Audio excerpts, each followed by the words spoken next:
Hello friends, good morning. നമ്മുടെ Kerala T V സീരിയലിലേക്ക് എല്ലാവർക്കും സ്വാഗതം. അങ്ങനെ നമ്മുടെ സുമിത്രയും അതുപോലെ സിദ്ധുവും ഇപ്പോൾ ഒരു കൂരയ്ക്ക് കീഴേ ആയിരിക്കുവാണ്.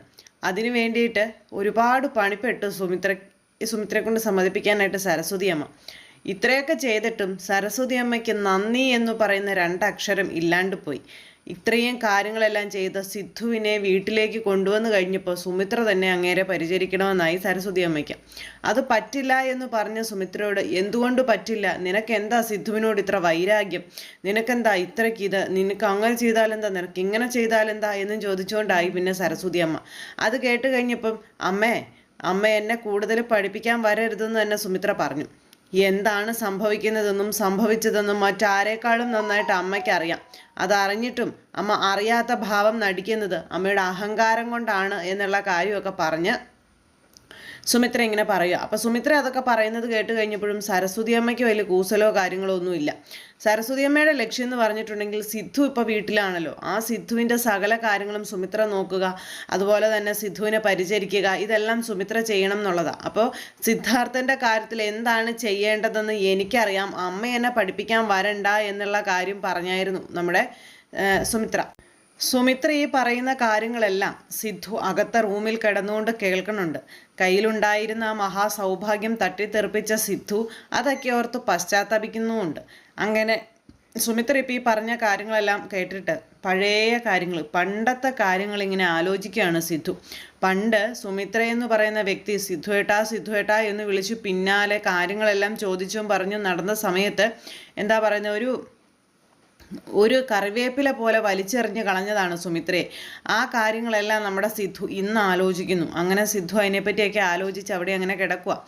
ഈ സമയത്താണെന്നുണ്ടെങ്കിൽ പൂജയ്ക്കാണെങ്കിൽ ആകെ വിഷമം. കാരണം എന്താ, അമ്മ സിദ്ധാർത്ഥനെ വീട്ടിൽ കയറ്റി താമസിപ്പിച്ചു. അപ്പോൾ ഈ സരസ്വതി അമ്മയുടെ വർത്തമാനങ്ങളും കാര്യങ്ങളും ഒക്കെ കേട്ട് കഴിഞ്ഞപ്പോഴത്തേക്കും ഇനിയിപ്പോൾ സിദ്ധു ഇവിടെ സ്ഥിരതാമസമാകുമോ, അമ്മയുടെ ജീവിതത്തിലേക്ക് സിദ്ധുങ്ങളെങ്ങാനും വരുമോ എന്നൊക്കെയുള്ള ഒരു പേടി ആ പൂജയ്ക്കുണ്ടായി. പൂജ നേരത്തേക്കും സുമിത്രയോട് ചോദിക്കുകയും ചെയ്തു, അമ്മേ സിദ്ധു അങ്കിൾ ഇവിടെ ഇങ്ങനെ താമസിക്കുന്നത് അത് ശരിയാണോ അമ്മേ, അല്ലെങ്കിൽ താമസിപ്പിക്കുന്നത് ശരിയാണോ, അത് നമ്മൾ അച്ഛൻ്റെ ആത്മാവിനോട് ചെയ്യുന്ന വലിയൊരു ചതിയാവില്ലേ എന്നൊക്കെ ഇങ്ങനെ മകൾ അമ്മയോട് ചോദിക്കുന്നു.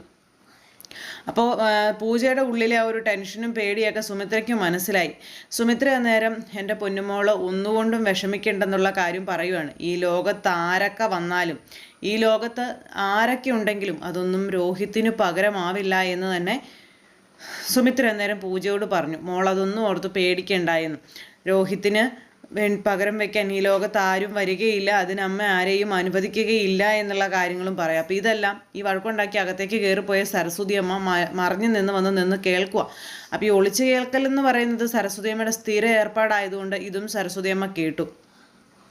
അപ്പോൾ അത് കേട്ട് കഴിഞ്ഞപ്പോഴത്തേക്കും സരസ്വതി അമ്മ മനസ്സുകൊണ്ട്, ഈ പൂജയാണ് എല്ലാത്തിനും കാരണം, പൂജയെ ഈ വീട്ടിൽ നിന്ന് ഇറക്കി വിട്ട് കഴിഞ്ഞിട്ടുണ്ടെങ്കിൽ യാതൊരു പ്രശ്നവും ഉണ്ടാവില്ല, അതുകൊണ്ട് തന്നെ സുമിത്രയും പൂജയും തമ്മിലുള്ള ബന്ധം തകർക്കുകയാണ് വേണ്ടത്. അങ്ങനെയൊരു ചിന്താഗതിയിലേക്ക് നമ്മുടെ സരസ്വതി അമ്മ പോകുന്നു. ഇനിയിപ്പോൾ പൂജയും സുമിത്രയും തമ്മിൽ തല്ലുന്നത് കാണാനാണ് സരസ്വതി അമ്മ കാത്തിരിക്കുന്നത്. അപ്പം അങ്ങനെ ഒരു സിറ്റുവേഷനും കാര്യങ്ങളും ഒക്കെ അവിടെ നടക്കുവാണേ. അങ്ങനെ ഇരിക്കുമ്പോഴാണ് ഈ പങ്കജ് ദീപുവിനെ വിളിച്ചു വരുത്തുന്നത്. ദീപുവിനാണെങ്കിൽ ഇനി സുമിത്രേച്ചിയും അതുപോലെ സിദ്ധുവേട്ടനും ഒന്നിച്ചതുകൊണ്ട് തൻ്റെ കള്ളത്തരങ്ങളൊക്കെ പൊളിയുവോ, അതാണ് പുള്ളിക്കാരൻ്റെ പേടി. അങ്ങനെ ഇരിക്കുമ്പോൾ പങ്കജ് ദീപുവിനെ വിളിച്ചു വരുത്തി. ദീപു വന്നു. എന്താ പങ്കജെ കാണണമെന്ന് പറഞ്ഞതെന്ന് ചോദിച്ചു. ഞാൻ ചില കാര്യങ്ങളൊക്കെ ഏൽപ്പിച്ചിരുന്നു, അതൊക്കെ എന്തായി എന്ന് ചോദിക്കുമ്പോൾ, അതങ്ങനെ എടുത്തു പിടിച്ച് ചെയ്യാൻ പറ്റുന്ന കാര്യങ്ങളൊന്നും അല്ലല്ലോ പങ്കജെ, അത് അതിൻ്റേതായ സമയമുണ്ടല്ലോ, ആ സമയം അനുസരിച്ച് ഞാനങ്ങ് ചെയ്തോളാം എന്നൊക്കെ പറഞ്ഞു. പിന്നെ എപ്പോഴും ഇങ്ങനെ എന്ന് പറഞ്ഞുകൊണ്ട് തലയും ചൊറിഞ്ഞ് നിൽക്കുമ്പോഴത്തേക്കും പങ്കജ് കുറച്ച് പൈസ എടുത്ത് കയ്യിലേക്ക് അങ്ങ് വെച്ചു കൊടുത്തിട്ട് പറഞ്ഞു, എന്ത് വില കൊടുത്തിട്ടാണെങ്കിലും ത്യാഗം സഹിച്ചിട്ടാണെങ്കിലും എനിക്ക് ഞാൻ ഉദ്ദേശിച്ച കാര്യം നടക്കണം. അപ്പുവിനെ കൊണ്ട് മറ്റൊരു വിവാഹത്തിന് സമ്മതിപ്പിക്കുക എന്നത് നിങ്ങളുടെ മാത്രം ഉത്തരവാദിത്തമാണ്, നിങ്ങളത് ചെയ്തേ പറ്റൂ എന്ന് തറപ്പിച്ച് തന്നെ പറയുന്നു. അപ്പം ഞാനത് ചെയ്തോളാമെന്ന് പറഞ്ഞല്ലോ എന്ന് പറഞ്ഞപ്പം, പറഞ്ഞാൽ മാത്രം പോരാ, പ്രവർത്തിച്ച് കാണണം, എനിക്കെൻ്റെ ലക്ഷ്യമാണ് പ്രധാനം, എത്ര പണം വേണമെങ്കിലും ഞാൻ മുടക്കിക്കോളാം എന്നും പറഞ്ഞുകൊണ്ട് ഇങ്ങനെ പറയുക.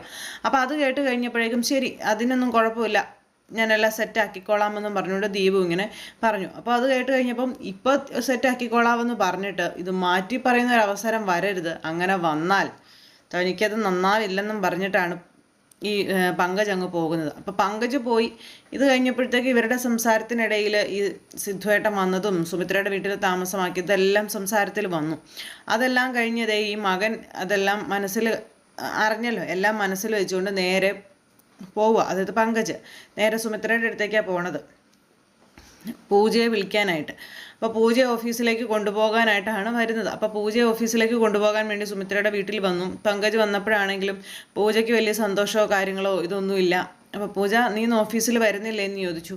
അപ്പോൾ ഈ സുമിത്രയെ സഹായിക്കാനെന്നുള്ള ഒരു രീതിയിൽ പൂജ വീട്ടിൽ നിൽക്കുമായിരുന്നു. അപ്പോൾ പൂജ അമ്മയോട് ചോദിച്ചു, അമ്മേ ഞാൻ എന്താ ചെയ്യേണ്ടത്, ഞാൻ ഓഫീസിലേക്ക് പോയിക്കോട്ടെ എന്ന് ചോദിച്ചു കഴിഞ്ഞപ്പോൾ അത് പിന്നെ മോള് പൊയ്ക്കോളാൻ പറഞ്ഞു. അല്ല, ഇവിടെ സിദ്ധുങ്ങളുടെ കാര്യങ്ങളൊക്കെ നോക്കാൻ അമ്മ തനിച്ചല്ലേ ഉള്ളൂ, ഞാനും കൂടി ഉണ്ടെങ്കിൽ അമ്മയ്ക്കൊരു സഹായം ആവുമല്ലോ എന്ന് പറയുമ്പോൾ അതിന് സിദ്ധുവിൻ്റെ കാര്യം നോക്കാൻ നീ എന്തിനാ, സുമിത്രയല്ലേ ഉള്ളത്, നിൻ്റെ ആവശ്യമൊന്നുമില്ല എന്നും പറഞ്ഞ് സുമിത്രയുടെ മുന്നിൽ വെച്ച് തന്നെ ഈ മകളോട് ദേഷ്യപ്പെടുക സരസ്വതി അമ്മ. അപ്പോൾ ഒരു ദേഷ്യം ഉള്ളിൽ കിടക്കുവാണല്ലോ, അപ്പോൾ ആ ഒരു ദേഷ്യം ഇങ്ങനെ പുറത്തേക്ക് വന്നുകൊണ്ടേ ഇരിക്കുവാണ്. അപ്പം നീ നിൻ്റെ ആവശ്യമൊന്നുമില്ല എന്നും പറഞ്ഞുകൊണ്ട് ഭയങ്കരമായിട്ട് അങ്ങനെ ദേഷ്യപ്പെട്ടു.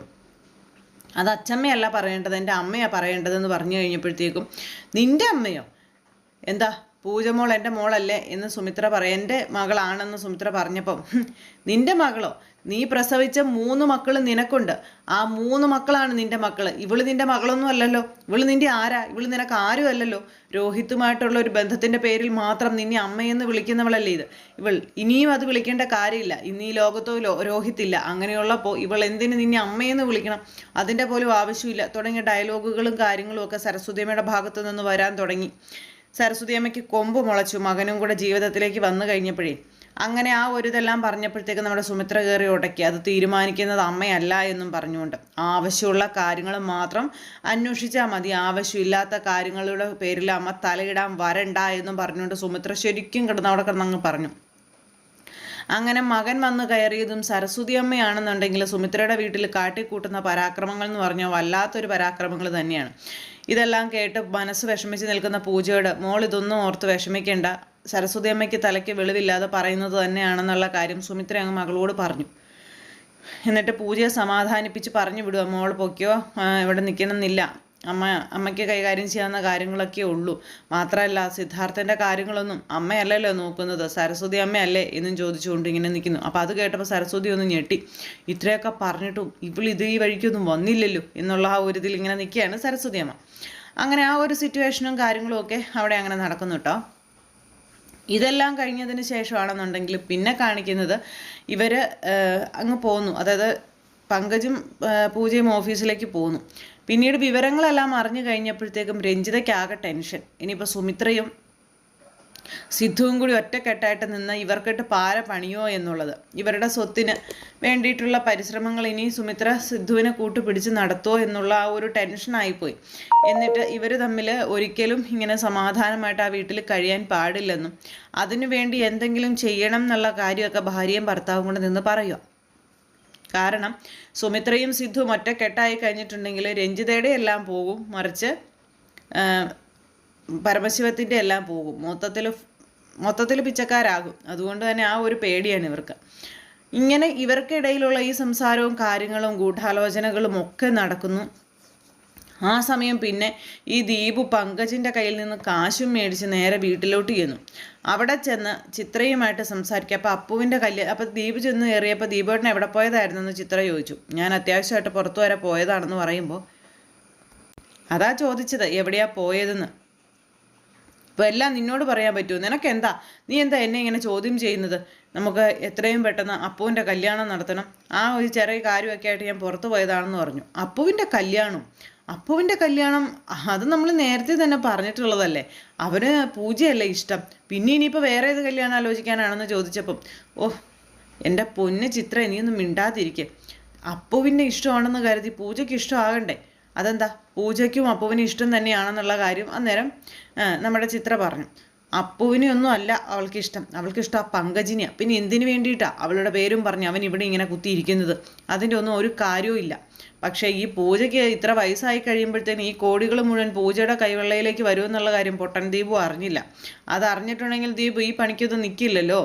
എന്തായാലും മകനെയും അതുപോലെ തന്നെ പൂജയെയും ഒന്നിപ്പിക്കണമെന്നുള്ള ആഗ്രഹവും അല്ലെങ്കിൽ മകൻ്റെ ഉള്ളിൽ പൂജയോടുള്ള ഇഷ്ടം വളർത്തിയെടുത്തതും ഈ ദീപു തന്നെയാണ്. ആ ദീപു ഇതേ രീതിയിൽ സംസാരിക്കുന്നത് കേട്ട് കഴിയുമ്പോൾ മകൻ വട്ടം കയറി ഉടക്കും എന്നുള്ള കാര്യം 100% ഉറപ്പാണ്.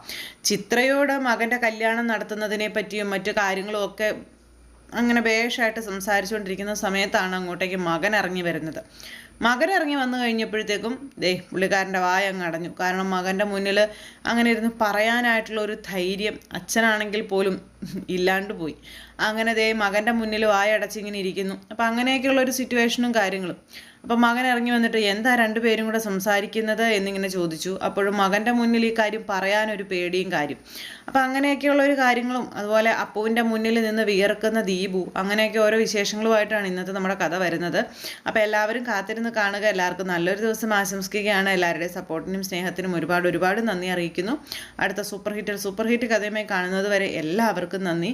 അതോടൊപ്പം നമ്മുടെ ചാനൽ ആദ്യമായിട്ട് കാണുന്നവരുണ്ടെങ്കിൽ ഒന്ന് സബ്സ്ക്രൈബ് ചെയ്യണം കേട്ടോ. തൊട്ടടുത്ത് കാണുന്ന ബെൽബട്ടൺ അമർത്തി കഴിഞ്ഞിട്ടുണ്ടെങ്കിൽ നമ്മുടെ വീഡിയോസ് എളുപ്പത്തിൽ കാണാൻ കഴിയുന്നതായിരിക്കും. അപ്പോൾ ഒരിക്കൽ കൂടി എല്ലാവരോടും ഹൃദയത്തിൻ്റെ ഭാഷയിൽ 1000 നന്ദി അറിയിച്ചുകൊണ്ട് നിർത്തുകയാണ്. താങ്ക്